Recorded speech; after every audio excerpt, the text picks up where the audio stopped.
माजी राज्यपाल भगतसिंग कोश्यारी यांना केंद्र सरकारकडून पद्मभूषण पुरस्कार जाहीर झाल्यानंतर राज्याच्या राजकारणात आरोप प्रत्यारोपांची मालिका सुरू झाली।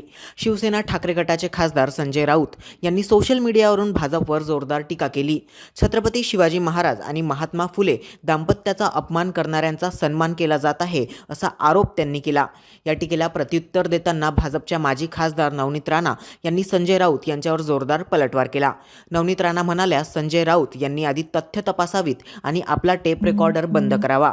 भगतसिंग कोश्यारी हे संघाचे आहेत असे विधान करणे पूर्णपणे चुकीचे आहे। भगतसिंग कोश्यारी साहेबांना जे पद्मश्री या पुरस्काराने सन्मानित करण्यात आले त्याच्याबद्दल पहिले तर आमचे राज्यपाल म्हणून ज्यांनी खूप चांगलं वेळ आमच्या महाराष्ट्रामध्ये काढलं त्याच्यासाठी त्यांचं मनापासून अभिनंदन करते।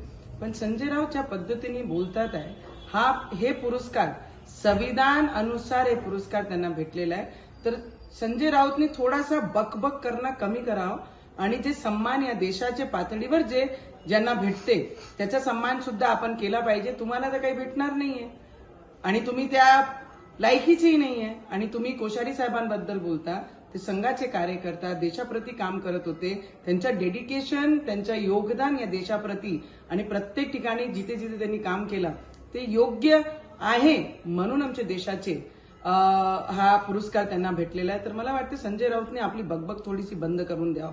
टेप चालू असते 24 तास, ते टेप थोड्या वेळसाठी बंद करून घ्या।